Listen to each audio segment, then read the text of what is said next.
성경 목록하겠습니다. 성경 말씀은 사무엘하 6장 16절부터 23절입니다.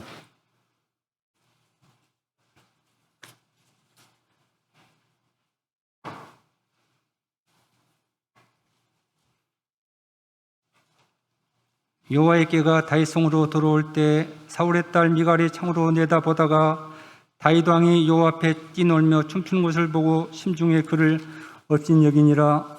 여호와의 궤를 메고 들어가서 다윗이 그것을 위하여 진 장막 가운데 그 준비한 자리에 그것을 두매 다윗이 번제와 한목제를 여호와 앞에 드리니라. 다윗이 번제와 한목제를 드리기를 마치고 만군의 여호와의 이름으로 백성에게 축복하고 모든 백성 곧 이스라엘 무리에게 남녀를 막론하고 떡 한 귀와 고기 한 조각과 헌포도 떡 한 덩이씩 나누어 주매 모든 백성이 각기 집으로 돌아가니라. 다윗이 자기의 가족에게 축복하러 돌아오매 사울의 딸 미갈이 나와서 다윗을 맞으며 이르되 이스라엘 왕이 오늘 어떻게 영화로우신지 방탕한 자가 염치 없이 자기의 몸을 드러내는 것처럼 오늘 그의 신복의 계집종의 눈앞에 몸을 드러내셨나이다 하니 다윗이 미갈에게 이르되 이는 여호와 앞에서 한 것이니라. 그가 내 아버지와 그의 온 집에 버리시고 나를 택하사 나를 여호와의 백성 이스라엘의 주권자로 삼으셨으니 내가 여호와 앞에서 뛰놀리라. 내가 이보다 더 낮아져서 스스로 천하게 보일지라도 내가 말한 바 계집종에는 내가 높임을 받으리라 한지라. 그러므로 사울의 딸 미갈이 죽는 날까지 그에게 자식이 없으니라. 이 시간에는 담임 목사님 나오셔서 내가 여호와 앞에 뛰놀리는 말씀으로 말씀 선포하실 때 뜨겁게 영접하셔서 은혜 받는 시간 되시기를 바랍니다.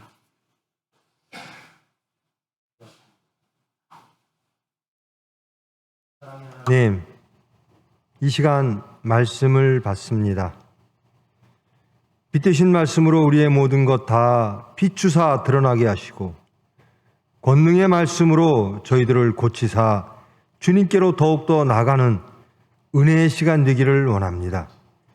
주님께서 주장하사 주님의 뜻을 이루어 주시옵소서. 예수님의 이름으로 기도합니다. 반갑습니다. 또 한 주간 여러 가지 일이 있었죠. 나라에도 큰 일이 많습니다. 교회도 일이 좀 있었고요. 여러분 염려하는 일도 많고 또 불편하신 일도 많고 또 총회병원도 마찬가지입니다. 아마 행정명령이 내려서 병실을 일정 부분 코로나 병실로 또 내놓아야 되는 지경에 이를지도 모르겠습니다. 여러 가지로 하나님의 은혜를 구하는 그런 사건들이 너무나 많습니다. 여러분 깨어 근신하여서 기도하시기를 축원합니다. 저희들이 이제 사무엘 길을 하고 있습니다. 사무엘, 엘리의 실패와 사무엘의 등장, 그리고 이제 사울이 왕으로 기름을 부은 다음에 사울의 실패, 그리고 다윗의 등장, 그것이 아마 사무엘 상에서 저와 여러분이 함께 했던 내용이라고 기억을 합니다. 오늘은 이제 그 과정 중에 마지막 저번 설교 이후로 사무엘의 사망, 그리고 사울의 죽음, 또 다윗이 이스라엘 왕으로 등극하는 그런 모든 정치적인, 군사적인, 행정적인 것을 다 통일한 다윗의 모습으로 등장하는 대목이 이 대목입니다. 모든 국가적 영토 그리고 정치적 모든 권력을 이제 다윗이 갖게 됐습니다. 명실상부한 왕이 된 거죠. 사울의 시대는 완전히 끝났고요. 사울의 자식이 북이스라엘을 세웠으나 다시 다윗에게 패하여 모든 권력들이 실제적인 단일 왕으로서 다윗이 자리를 잡고 있습니다. 모든 것들이 해결이 됐습니다. 정치적인 문제, 군사적인 문제, 영토적인 문제. 그리고 남은 게 하나 있죠. 이제 다윗이 해야 될 일이 무엇인가? 여호와의 궤를 모셔오는 일입니다. 잠시 사무엘 상의 엘리 시대로 돌아가 보면 법궤, 여호와의 궤 혹은 증거궤 여러 가지로 불려지는 그 하나님이 거기에 임재하시겠다라고 했던, 즉 법궤는 하나님의, 여호와의 궤는 하나님의 임재입니다. 그 궤가 어떻게 사라졌었던가? 엘리가 사사 그리고 제사장으로 있는 동안에 그의 아들 홈니와 비느하스가 하나님에게 범죄를 하죠. 홈니와 비느하스가 블레셋과 싸울 때 이 법궤를 가지고 나가서 싸웠는데 대패합니다. 그리고 그 전투에서 홈니와 비느하스는 전사를 합니다. 그리고 이 소식을 들은 엘리 제사장이 사망을 하게 됩니다. 그래서 엘리의 시대가 완전히 종식되어지는 건데요. 이 전투에서 여호와의 궤를 블레셋 군에게 뺏깁니다. 말씀, 여호와의 궤가, 여호와가 블레셋 이방 백성들에게 뺏기는 수모를 당하는 거죠. 하나님이 떠나시는 겁니다. 엘리와 엘리 자식들의 범죄, 이스라엘 백성들의 범죄를 보시고 하나님이 떠나신 거죠. 블레셋 사람들이 여호와의 궤를 모셔다가 그들 말로는 가져다가겠죠. 뺏어서 자기들이 어느 장소에다 놓으려고 합니다. 놓을 곳을 어디다 놓을까 하다가 자기네 이방 신들이 있는 신당에다 놓으니까 그 신당들에 있는 그들의 이방 신들이 다 쓰러집니다. 우상들이. 그리고 그것을 모셨던 블레셋 사람들이 다 죽어 넘어가는 겁니다. 여호와 궤가 머무는 곳마다 블레셋 사람들이 다 죽어 넘어갑니다. 이 여호와의 궤를 도대체 어떻게 해야 될까? 그들이 뺏어왔는데 그들은 아주 자랑스럽게 이스라엘 백성의 신, 그 여호와의 궤를 우리가 뺏어왔다라고 했는데 그 여호와 궤가 그들을 치기 시작하시는 겁니다. 이스라엘 백성을 떠난 하나님이 이방 백성들을 치시는 겁니다. 그러니까 그들이 고민을 하죠. 이 여호와의 궤를 어떻게 할까? 결국 그들이 선택한 것이 다시 돌려보내자였습니다. 이스라엘 백성에게 이 여호와의 궤를 다시 돌려보내자. 그래서 이 블레셋, 팔레스타인과 이스라엘의 경계지역 기랏 여아림이라고 하는 그 지역으로 여호와의 궤를 돌려보냅니다. 그러니까 그 지역에서 한 집안의 사람을 제사장을 삼고 그 여호와의 궤를 모시게 됩니다. 그리고 사울의 시대가 지나가고 다윗의 시대가 열리고 지금 이 대목이 되는 겁니다. 이때까지 20년이 지난 거예요. 그러니까 여호와의 궤가 그들의 백성, 원래 제사장이 모시고 있던 여호와의 궤가 떠난 지 20년 만에 다시 예루살렘으로 돌아오는 겁니다. 여러분이 잘 아시다시피 이 다윗은 원래 예루살렘에서 근거를 잡고 전쟁을 치렀던 사람이 아니죠.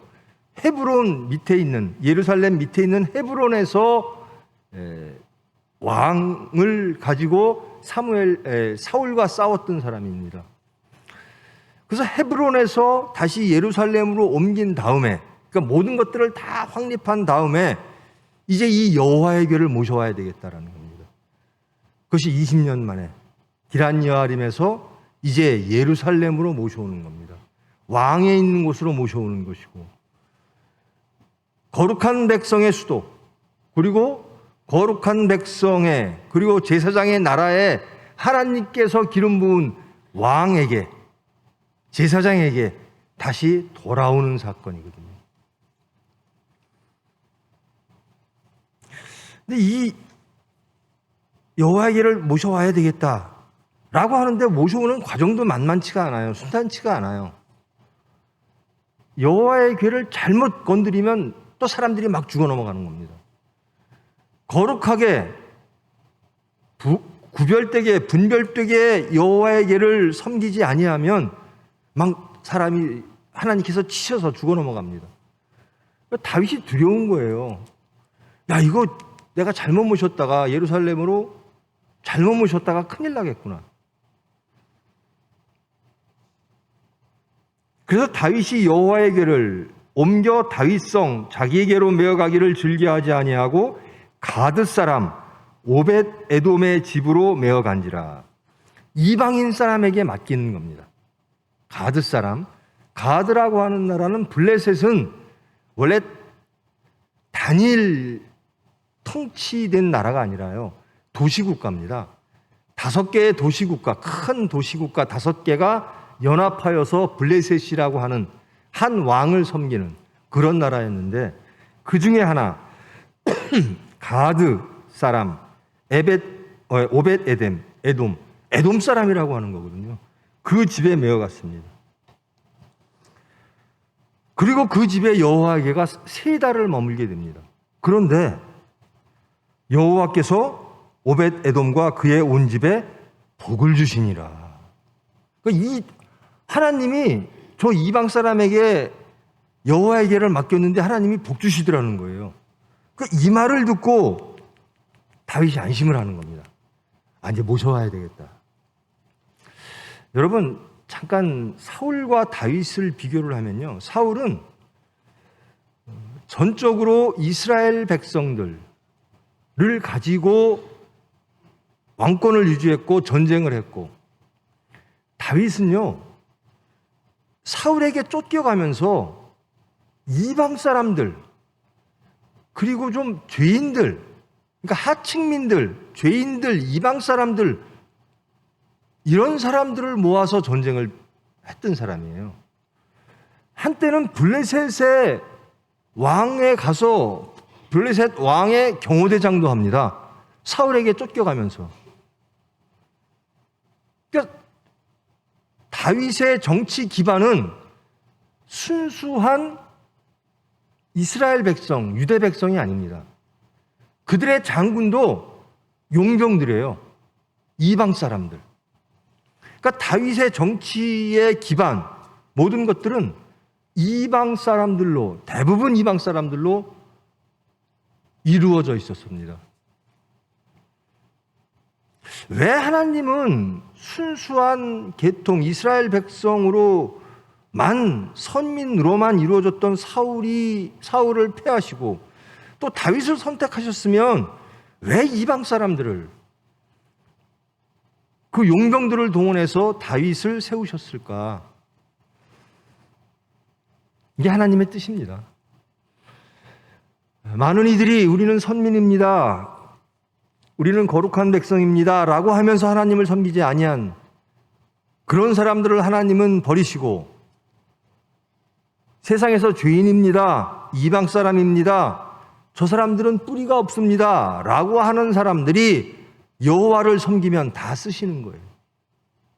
그러니까 하나님은 하나님을 섬기는 사람을 쓰시는 분이지 혈통을 보거나 어떤 인간들이 보기에 그럴듯한 그런 것을 쓰시는 분이 아니라는 겁니다.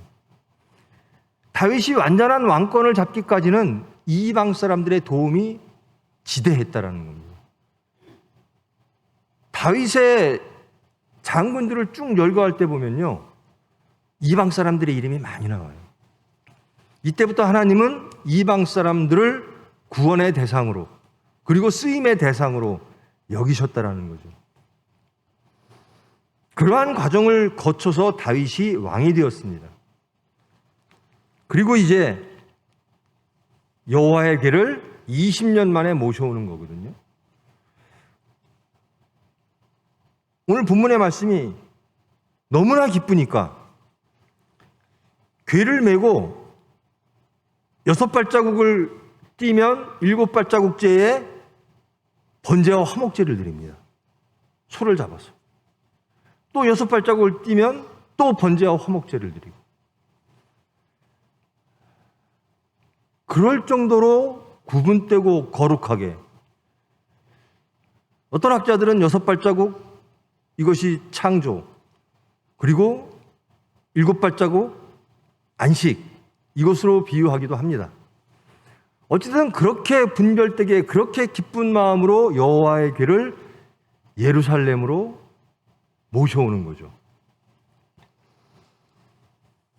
근데 여기에 이 본문의 말씀 중에 두 사람이 등장하죠. 하나는 다윗, 또 하나는 다윗의 아내, 왕비 사울의 딸 미갈입니다.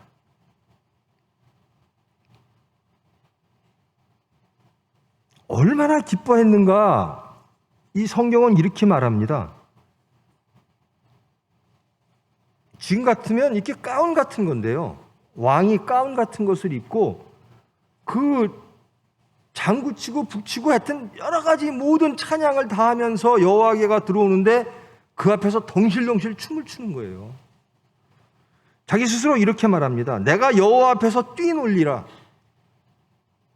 그런데 이것을 바라보는 사울의 딸 왕비 미갈은 마땅치 않은 거예요. 여호와에게가 들어온다고 해도 그 하나님이 20년 만에 법궤가 들어온다고 해도 맞이하는 사람이 왕인데 왕의 체신은 지켜야지, 절차는 지켜야지. 그 가운 하나 입고 펄펄 뛰면서 이렇게 말을 합니다. 미갈이 나와서 다윗을 맞으며 이르되 이스라엘 왕이 오늘 어떻게 영화로우신지 방탕한 자가 염치 없이 자기의 몸을 드러내는 것처럼 신복의 계집종의 눈앞에서 몸을 드러내셨도다. 마땅치 않다라는 겁니다. 다윗이 그렇게 하는 행동이 마땅치 않다라는 거예요. 그러니까 다윗이 그에게 말합니다. 내가 춤추고 내가 이렇게 하는 것은 난 여호와 앞에 있기 때문이다. 나는 여호와 앞에서 부끄러울 것이 없다라는 겁니다. 나의 모든 치부를 다 드러내고 나는 오직 기쁨밖에 없다. 내가 여호와 앞에서 뛰놀리라. 여호와의 궤가 예루살렘으로 들어오는 그 과정 중에 두 명이 대조가 되는 거죠. 다윗과 사울의 딸 왕비 미갈. 여러분, 다윗에 관련된 성경을 쭉 읽어보면요, 다윗이 일생 동안 가장 기뻐했을 때가 언젠가? 성경은 이때라고 말하고 있습니다. 다윗이 골리앗을 쳐서 이겼을 때, 혹은 다윗이 왕이 되었을 때, 혹은 다윗이 솔로몬을 낳았을 때, 혹은 다윗이 왕비를 얻었을 때, 다윗의 일생은요, 그렇게 만만치 않은 일생입니다. 범죄도 하고요, 자기의 아주 충성된 장군을 사지로 몰아넣는 살인행위도 하고요, 그리고 매일매일 염려와 근심과 고민과 전쟁, 이런 과정입니다. 그런데 다윗이 가장 기쁠 때가 언젠가? 성경은 이때라고 말하고 있습니다. 여호와의 궤가 들어오니까 부끄러움 없이 세상 사람들이 뭐라 그러든 가장 기뻐하는, 내 뛰놀리라. 다윗의 기름 부음부터 죽기까지 가장 기뻤던 시절이 바로 순간이 이때라고 성경은 기록하고 있는 겁니다.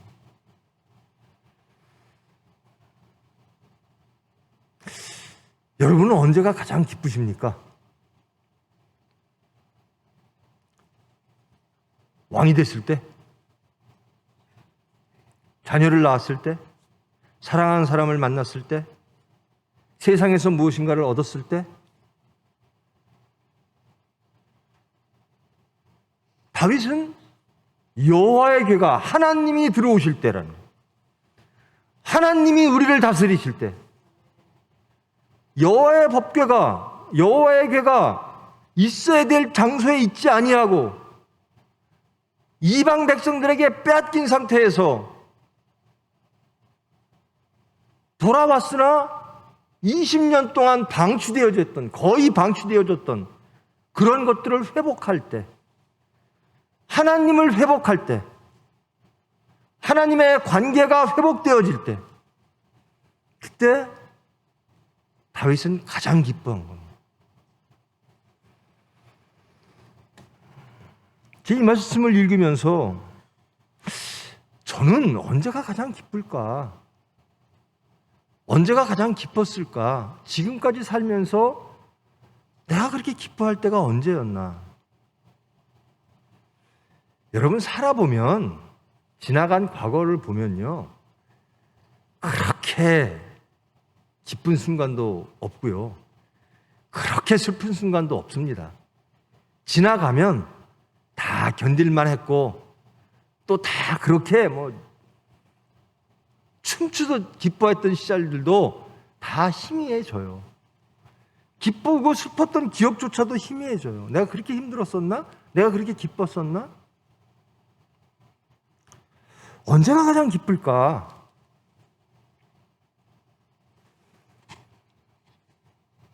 저는 예수님을 알았을 때, 진정으로 예수님을 만났을 때, 예수님이 나를 용서하셨다고 깨달았을 때, 그리고 예수님이 나를 사랑하신다고 깨달았을 때, 나의 모든 것들을 내려놓고 예수님을 따라가기 시작했을 때, 그때가 저는 가장 기뻤었던 것 같아요.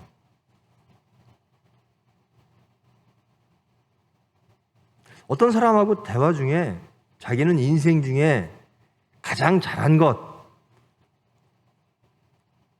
세 가지 중에 첫 번째가 이겁니다, 이렇게 얘기를 하는데, 전 그 얘기를 들으면서 나는 첫 번째는 난 예수님 만난 거야. 속으로 그랬어요. 난 예수님 만난 거야.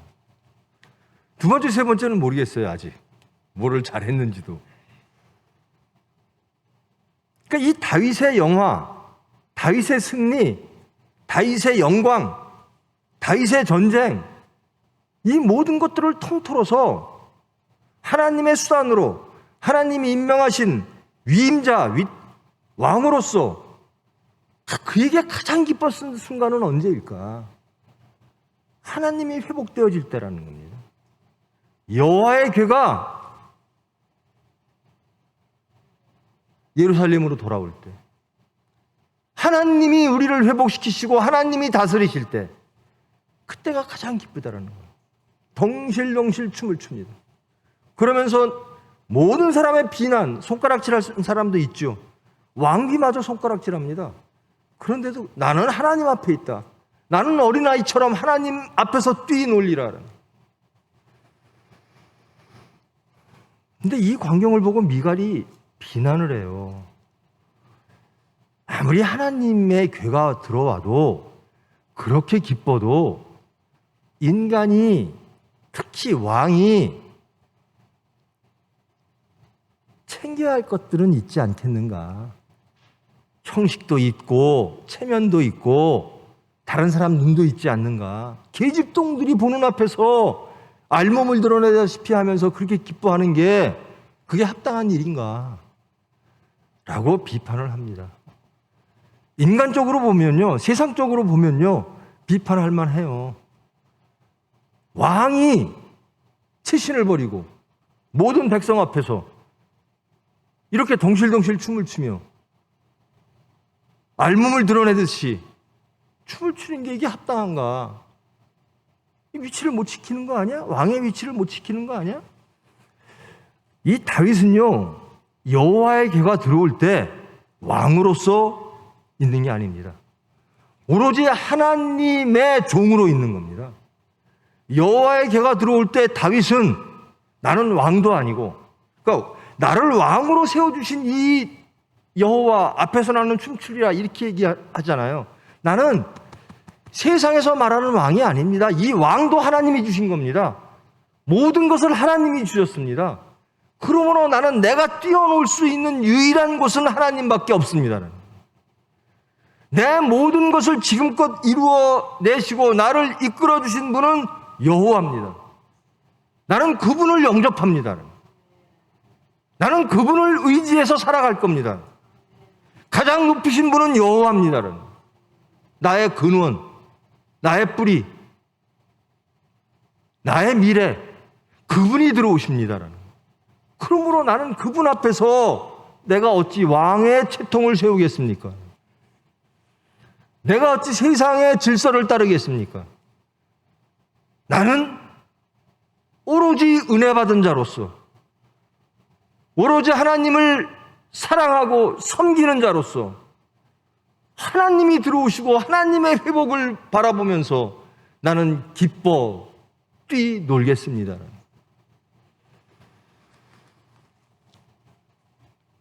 근데 미갈은 세상적으로 봐요. 사울의 딸. 그래서 사울이 끝나는 겁니다. 왕이라는 거예요. 그 왕을 누가 주었는가? 하나님이 주셨다는 거거든요. 근데 사울은, 또 사울의 딸 미갈은 그 은혜로 받은 왕이 자기 것이 되어버리는 겁니다.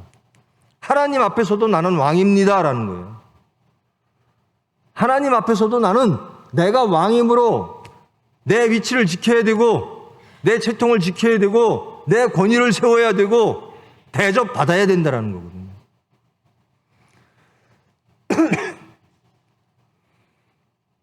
결국 미갈은 사울의 딸 미갈이 죽는 날까지 그에게 자식이 없느니라. 열매가 없다라는 거예요.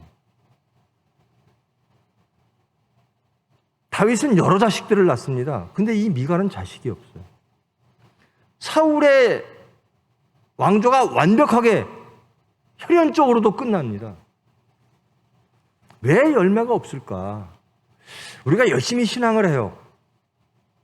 미갈도요, 하나님이 기름 부은 사울의 딸입니다. 왕의 딸이에요. 근데 열매가 없어요. 신앙을 하는데 열매가 없는 사람들이 있죠. 열심히 한다고 하는데 예배도 열심히 참석하고 봉헌도 하고 교회를 섬기고 나름 구분되게 한다고 하는데 열매가 없는 사람들이 있어요. 이 미갈 같지 않은가 다시 한번 돌아보시기를 바랍니다. 내가 가장 뛰놀고 싶은 곳, 나의 모든 것을 아시고 나의 모든 악함과 선함과 모든 내 삶의 모습을 다 아시는 분, 그리고 나를 은혜로 용서하시고 사랑하시고 앞으로도 이끌어 주실 분, 저는 그분에게 나의 모든 것들을 고백하고 모든 것들을 의지하며 그 앞에서 뛰놀겠습니다. 여러분, 어디서 뛰놀고 싶으세요? 다윗은 여호와 앞에서 뛰놀겠다라는 겁니다. 나의 모든 것들을 아시는 그분 앞에 있겠습니다. 그리고 그분 앞에서 기뻐하겠습니다. 그분 앞에서 뛰놀겠습니다. 다윗이 왕이 될 때까지요, 제가 모두에 말씀드린 것처럼 심지어 이방 나라 블레셋의 왕의 경호대장까지 했어요. 그러한 길곡을 거쳤습니다. 하나님께서 하라는 대로 하는 겁니다. 세상은 욕할 수도 있어요. 근데 다윗은 오로지 하나님의 은혜만 바라보는 겁니다. 그리고 이 자리까지 온 거예요.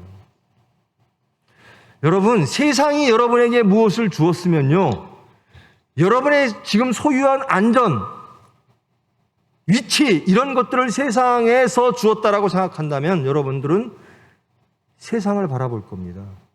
그리고 세상에 감사할 거예요. 그리고 세상에서 놀고 싶을 거예요. 그런데 지금의 나됨이 오로지 하나님의 은혜입니다 라고 깨닫고 고백하는 사람들은 하나님 앞에 있기를 원합니다. 그리고 하나님 앞에서 기뻐하기를 원합니다. 내가 어디 앞에서 기뻐할까? 이 물질을 탐하는 사람들은요, 물질 앞에서 그렇게 기뻐해요.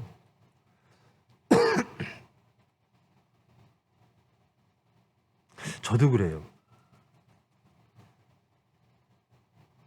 제 나이가 이제 제가 56년생이니까요. 우리 총회병원을 제 목표가 있어요. 나름으로. 총회병원을 이 정도까지는 튼튼하게 만들어야겠다. 그리고 온전하게 총회에 그리고 하나님이 일을 하는데 이 병원이 누가 되지 않고 덕이 되는 정말 하나님 영광 돌릴 수 있는 병원 만들어야겠다 라는 목표가 있어요. 어느 정도 수준까지, 어느 정도 크기까지.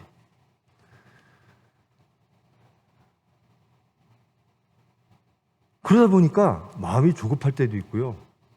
내가 앞으로 얼마 동안, 몇 년 동안 해야지 이걸 할 수 있을까? 기쁨이 사라질 때가 있어요. 그 목표를 딱 세워놓고 보니까 이게 내 목표인지를 모르는 거예요. 이게 하나님의 목표인지 내 목표인지가 헷갈리는 거예요. 내가 하나님을 사랑해서 하나님의 일 때문에 또 총의 일 때문에 병원을 이렇게 이 목표를 세워서 달려갑니다. 내 몸 부서지더라도 가겠습니다. 이게 내 욕심인지 하나님이 시키시는 건지도 구분 못한 채 그저 열심히 달려가려 그래요. 그리고 그렇게 만들어 놓은 병원을 보면 매우 기쁠 것 같아요. 그리고 자랑할 것 같아요. 하나님 저 열심히 했죠. 총회 목사님들 저 열심히 했죠. 교인 여러분 저 열심히 해서 이런 거 총회에 드렸어요. 이럴 것 같아요.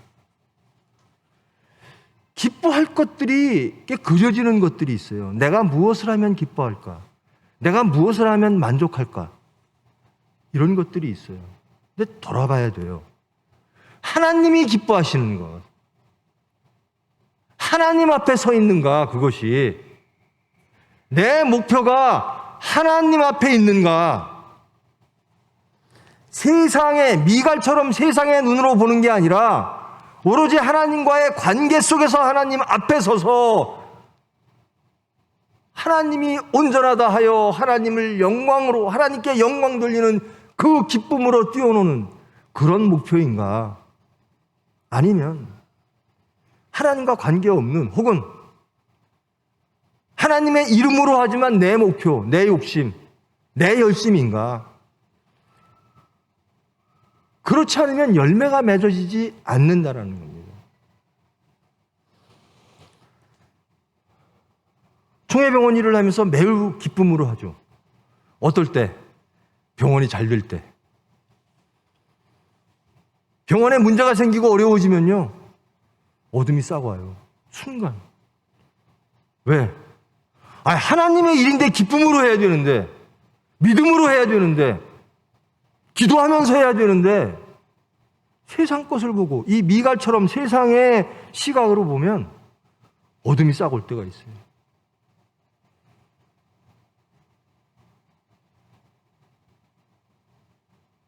우리는 하나님의 이 일을 하는 것 자체가 기쁨이어야 되는 겁니다. 우리가 어떠한 성과를 내고 어떠한 무엇을 내는 것, 이건 중요치 않습니다. 하나님 앞에 서 있는가, 하나님으로 기뻐하는가, 이것이 중요하다는 겁니다. 나머지는 하나님이 하시는 겁니다. 미갈처럼 하나님의 일을 하면서 인간의 생각으로, 인간의 잣대로 세실을 생각하고 하나님의 은혜를 저버리고 스스로 무엇 때문에 취해서 내 하나님을 섬겨도 나는 이런 식으로 섬길 거야, 그것이 합당해 라고 할 때 우리는 하나님과의 관계가 비뚤어지고 그리고 열매를 맺지 못하게 되는 겁니다. 진정한 열매는 항상 기쁨이고 항상 찬양이고 항상 감사고 항상 사랑입니다. 총회병원이 어려워지면 더욱더 기도하는 겁니다. 하나님의 뜻, 주님 뜻대로 하시옵소서. 병원이 잘 되면 하나님의 복이고, 아니에요. 절대로 아닙니다. 병원을 하나님 뜻대로, 병원을 운영하는 사람들이 모두 하나님 앞에서 덩실덩실 춤을 추는 그런 심령이 될 때 그 병원은 하나님의 병원 되는 거거든요. 우리 교회가 정말 말씀, 여호와의 괴를 영접할 때 나는 의젓하게 해야지, 나는 세상에 바라보는 방식으로 해야지, 나는 내가 지켜야 될 건 지켜야지, 이러면 하나님을 세상의 방식으로 우리의 잣대로 평가하면서 하나님을 섬기기 시작하면 열매가 맺어지지 않는다라는 거예요. 여러분, 제가 거의 붕언에 대한 말씀은 잘 안 하잖아요. 믿음대로 하십시오 그러는데요. 이게 간단해요.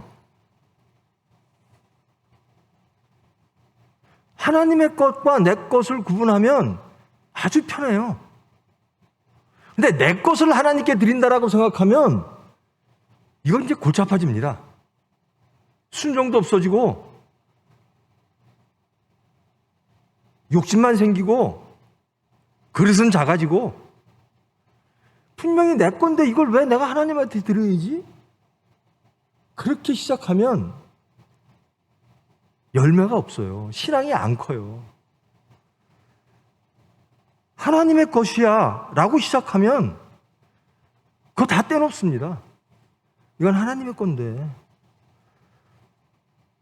여러분, 여러분의 생명과 여러분의 모든 것들이 하나님의 것입니까? 그러니까 지적으로 머리로 동의하지 마시고 정말 삶 속에서 그렇게 생각하십니까? 여러분의 회사는 하나님의 것입니까? 여러분의 생명은 하나님의 것입니까? 여러분의 자녀는 하나님의 것입니까? 그럼 하나님께 드려야죠. 내 거라고 생각하면요, 하나님을 미갈처럼 하나님을 섬기되 내 방식대로 섬기는 겁니다.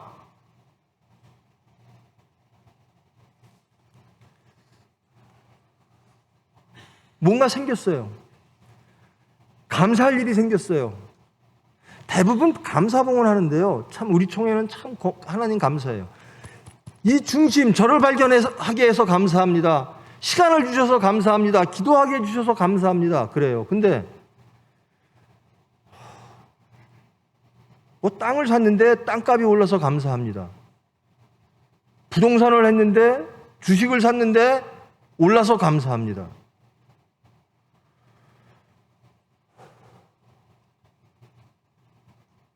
우리가 진정 하나님께 감사해야 될 건 뭐죠?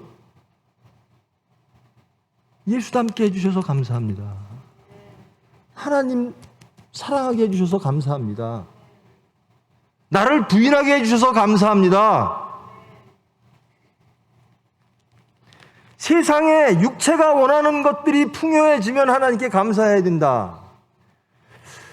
물론 감사해야 될 일이죠. 근데 그것까지만 감사를 하면요, 신앙이 열매가 맺어지질 않아요. 그게 기복신앙이 되는 겁니다. 교회가 세속화되는 거예요. 우상하고 다를 바가 없이 되는 겁니다. 내가 하나님을 섬겼더니 물질 주시더라. 기도해야죠. 필요한 것들을 기도해야죠. 그런데 결국은 주님 뜻대로 하시옵소서. 여러분이 가장 기뻐해야 될 것은 무엇인가? 말씀이 올 때, 여호와의 괴가 올 때 어떻게 기뻐해야 되는가? 은혜 받은 자로서, 온전히 하나님을 온전하게 섬기는 자로서, 내 모든 것들은 다 내려놓고 말씀을 영접하는 자로서 기뻐해야 된다는 겁니다. 우리 삶 속에서 가장 기뻐해야 될 때는 언제인가? 말씀이 올 때라는 겁니다. 여호와의 괴가 우리에게 올 때라는 겁니다. 그냥 막 따져요. 그래서 맞습니다. 두 번째 은혜는 얘밖에 없느니라. 제 자식들도 따져요. 심지어 11조 갖고도 따져요. 이 11조가 이게 종교개혁 이후에는 없는 거 아닙니까?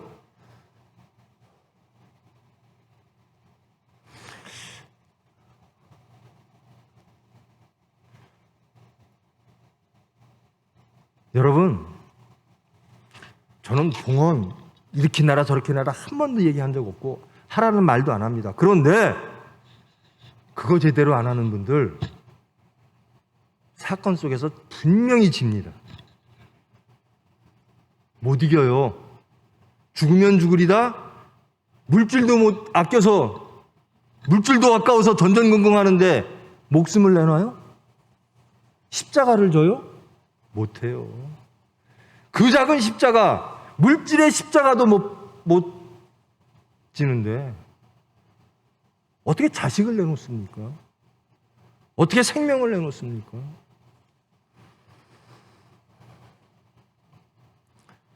미갈처럼 하면 열매가 없다라는 겁니다. 열심히 한 것 같은데 도대체가 크리스찬의 향기가 안 나요. 크리스찬의 열매가 없어요. 왜 그런가? 미갈 같다라는 겁니다. 하나님을 섬기는데 내 방식대로 섬겨야 되겠습니다. 말씀이 왔는데 내 방식대로 받아들여야 되겠습니다. 라는 거예요. 근데 다윗은 말씀이 오니까, 여호와의 궤가 오니까, 법궤가 오니까 다 내려놓는 겁니다. 온전하게 받아들이겠습니다. 온전히 영접하겠습니다. 나를 다 부인하고 세상이 뭐라든, 세상의 질서가 뭐라든, 아내가 뭐라든 나는 그 말씀을 영접하겠습니다.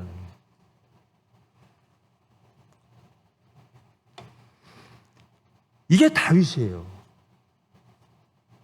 저는 이 말씀을 읽으면서 내가 이렇게 매일매일 기뻐했으면 얼마나 좋을까. 이 다윗처럼 하고 싶어요. 이 다윗처럼 살고 싶어요. 이 말씀을 영접하는 다윗.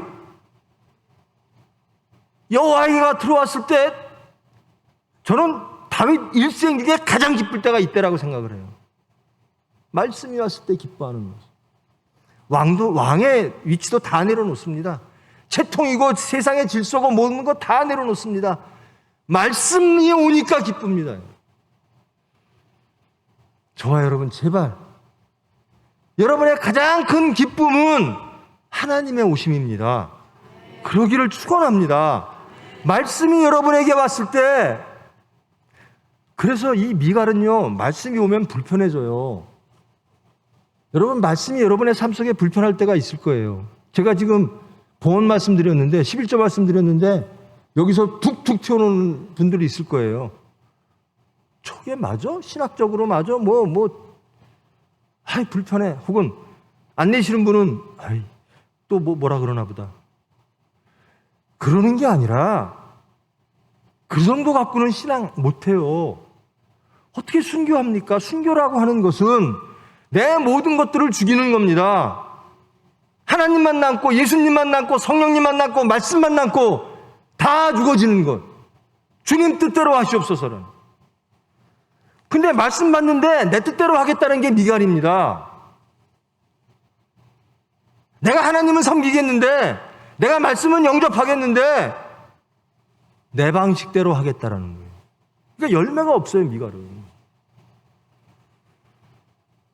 여러분이 다윗 같은 분이 되기를 원하십니까? 여러분의 자녀들이 다윗처럼 예수님의 선조로서 위대한, 가장 위대한 왕으로서 하나님의 일을 하는 사람이 되기를 원하십니까? 그러면 말씀 영접할 때 이렇게 하십시오. 내 생각 버리고, 내 수단 버리고, 세상 것 버리고 오로지 나는 내 있는 그대로 하나님 앞에 씁니다. 그 말씀을 그렇게 영접합니다. 나는 하나님의 은혜로 삽니다. 모든 것 주님의 뜻대로 하시옵소서. 말씀이 올 때 그렇게 기뻐해야 되는 거거든요. 근데 말씀이 오면 불편해져요. 이 미갈처럼. 여호와의 법궤가 오는데 불편한 거예요. 왜? 나는 왕비니까. 왕비로서 지켜야 될 게 있거든요. 채통이 있거든요. 질서가 있거든요. 근데 다윗은 다 무너뜨리는 겁니다. 나는 하나님 앞에 피조물로, 은혜 받은 사람으로 하나님의 말씀을 받습니다. 하나님을 영접합니다.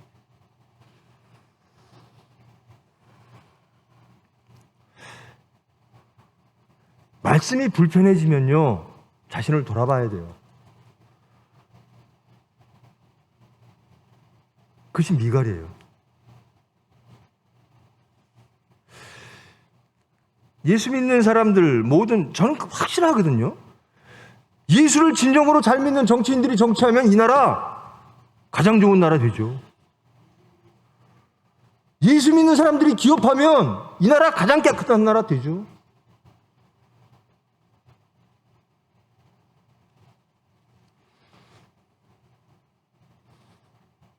예수 믿는 사람들이 왜 도둑질하죠? 하면 안 되죠. 기업하는 사람, 예수 믿는 사람은 하면 안 되죠. 정치하는 사람은 거짓말하면 안 되죠. 근데 미갈은 이 말이 불편한 거예요. 하나님의 말이 불편한 거예요.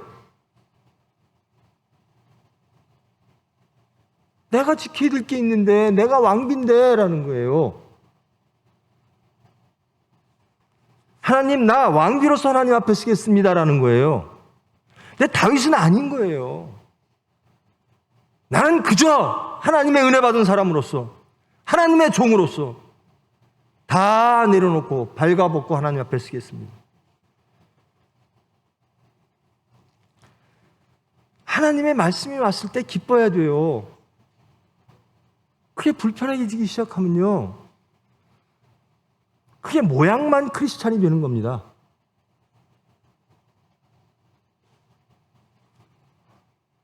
교회 올 때는 크리스찬, 사업할 때는 세상 사람.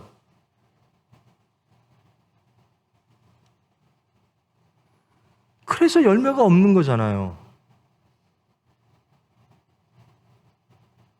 선거 때 되면 정치인들 다 예수 믿는다 그러고, 사는 모습은 예수와 아무 관계 없고,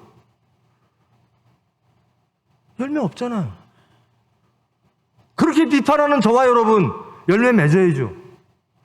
어떻게? 다윗처럼. 미갈처럼 나는 왕비예요 라고 나서는 게 아니라, 다윗처럼 나는 그저 알몸으로 하나님 앞에 씁니다라는 겁니다. 나의 모든 것 다 부인하고 내려놓고 오로지 말씀을 영접하겠습니다.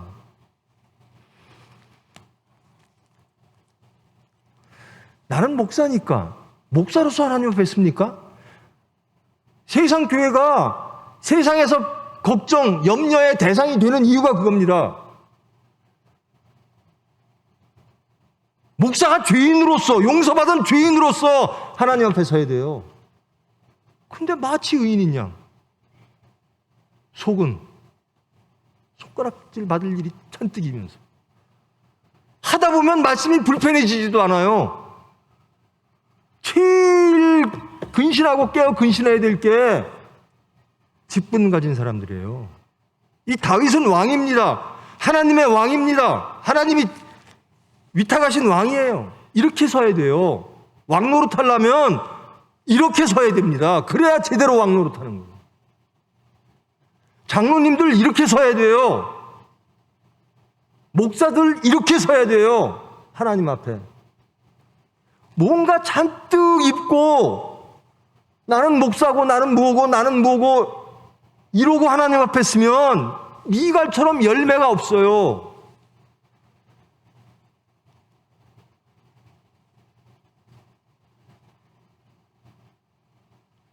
불편하다 보면요, 떠나게 돼요. 근데 더 무서운 거는요, 불편하게 말씀을 전하지 않는 게 문제인 거예요. 교인들 보고 교인의 마음에 드는 말씀만 전해요. 교회는 하나님 말씀 전하는 곳입니다. 여러분들은 하나님 말씀 들으려고 와야 돼요. 죄 사함 받고 의로운 사람 되기 위해서 오셔야 돼요. 물질 축복 받으러 오는 게 아닙니다. 다윗처럼 되기 위해서 오는 겁니다. 내 모든 것들을 다 부인하고 하나님 앞에 쓰겠습니다. 왜 세상에 안 변할까? 기독교인이 이렇게 많은데, 대한민국에 800에서 1000명이 기독교인이라는데, 인구의 5분의 1이 기독교인이라는데 왜 나라는 이럴까? 열매가 없다라는 겁니다. 저부터 돌아봐야죠. 저 하나님 일해요. 저 목사해요. 저 병원 총회병원 해요. 제가 하는 게 아니라 하나님에게 맡겨야 돼요. 다윗처럼 벌거벗은 못으로 하나님 앞에 서면서 기쁨으로 찬양하며 순종하며, 그건 하나님의 겁니다. 내 욕심 없고 내 수단 없고 그저 기도하면서 나가는 겁니다. 그래야지 다윗처럼 승리하는 거예요. 그래야 열매를 맺는 거예요.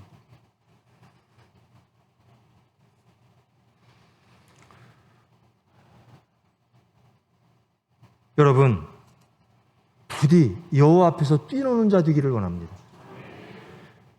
여러분, 왜 여호와 앞에서 저는 뛰놀 수밖에 없냐면요, 나 같은 죄인을 용서하시고 받아주셨어요. 세상은 심판하고 세상은 비판하는데 예수님은 저를 위해서 죽으셨다라는 거예요. 그 보혈로 나를 씻기사 하나님의 아들 삼으셨다라는 겁니다. 하나님의 백성 삼으셨다라는 거예요. 이 앞에서 뛰놀지 어디서 뛰놀 수 있어요? 여러분, 제발 하나님 앞에서 뛰노는 자 되기를 원합니다. 하나님이 다 아세요. 우리의 모든 것, 하나님에게 감추고 꽁꽁 감춘 것, 그것마저도 하나님은 아십니다. 여러분마저도 여러분을 스스로를 속이고 싶은 그 깊숙한 것마저도 하나님은 아세요. 그 하나님 앞에 벌거벗고 뛰십시오. 기쁨으로 찬양하십시오. 그러면 하나님이 용서하시고, 하나님이 사랑해 주시고, 하나님이 고쳐주시고, 하나님이 가장 큰 평강을 주십니다. 세상의 평강? 얼마나 위험한 겁니까? 여러분 아시잖아요. 얼마나 변하기 쉽고, 하나님이 주시는 것, 창조주가 주시는 것, 그 말씀을 받아들이는 다윗, 그리고 이 말씀을 받아들일 때 왕비로서, 자기의 것들로서 하나님의 말씀을 받아들이겠습니다라고 하는 미갈, 어떤 사람이 되어야 되겠는가? 열매가 없다면 우리는 왜 열매가 없는가? 이 말씀을 통하여 자신이 발견되어지기를 원합니다. 저와 여러분 다 그래요.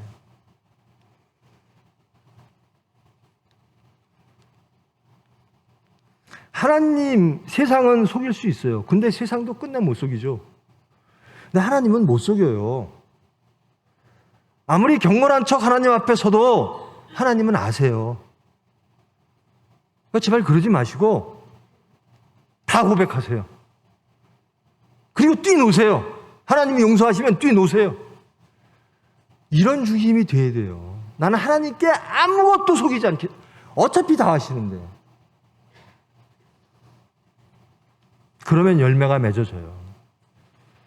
나는 그저 은혜 받은 자로 살겠습니다. 나는 하나님의 사랑받는 자로 살겠습니다.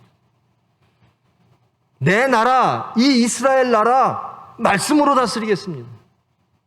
말씀이 하실 줄 믿습니다. 내가 하는 게 아니라, 미갈은 내가 하겠다는 거고, 다윗은 하나님이 말씀이 하시겠다는 거예요. 말씀대로 하겠다. 여러분의 자녀들 얼마나 나면 기뻐요? 근데요, 그 기쁨 얼마나 오래 갈 것 같아요?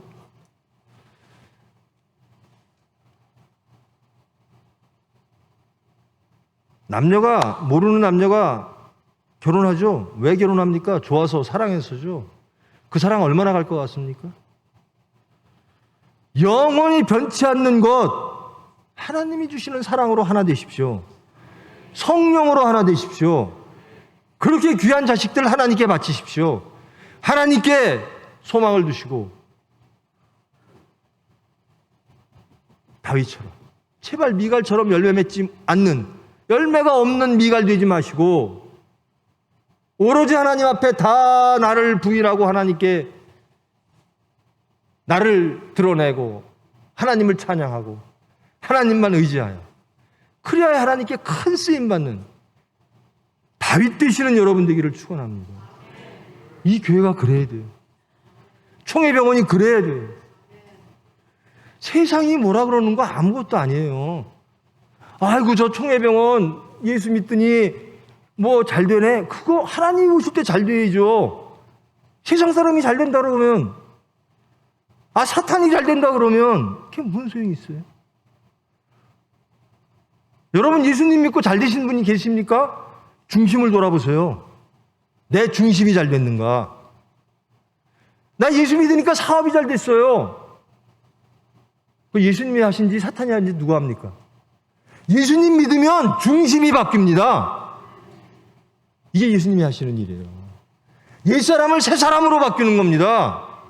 그게 하나님이 하시는 일이에요. 제발 미갈처럼 신앙하지 마십시오. 내 자식 예수님 교회 열심히 다니니까 무슨 시험에도 붙고 잘 됐습니다. 그 열매 안 맺어져요. 내 자식 열심히 하나님께 기도했더니 중심이 변했습니다. 하나님을 바라보는, 하나님을 사랑하는 자가 됐습니다. 그런 고백이 나와야 돼요. 여러분 제발 우리 약속하시고, 그리고 저는 여러분에게 축복하고 하나님께 소망합니다. 다윗과 같은 열매 맺는 자, 말씀이 왔을 때 내 모든 것들을 부인하고 영접하는 자, 그런 자 되어서 하나님에게 기쁨 드리고 하나님이 하는데 크게 쓰임받는 저와 여러분 되기를 축원합니다. 기도하십니다. 사랑의 하나님 감사합니다. 저희들 누구 앞에 섰을 때 가장 기뻤을까? 어떤 순간이 가장 기뻤을까? 우리는 무엇을 기대하고 어떤 기쁨을 소망하는가? 이 다윗을 보며 자신을 발견하기를 원합니다. 말씀으로 춤추며 기뻐하며 하나님으로 기뻐하는 저희들 되기를 원합니다. 옛사람이 새사람 되어짐으로 기뻐하는 저희들 되기를 원합니다. 하나님이 맺기를 원하는 그 열매를 맺는 저희들, 예수를 따르는 크리스찬 되기를 원합니다. 우리의 속사람을 아시는 주님, 은혜로 찾아오시는 주님, 말씀으로 찾아오시는 주님, 저희들의 속사람을 새롭게 하사 주님의 사람 될 수 있도록 주님 은혜 베풀어 주시옵소서. 예수님의 이름으로 기도합니다.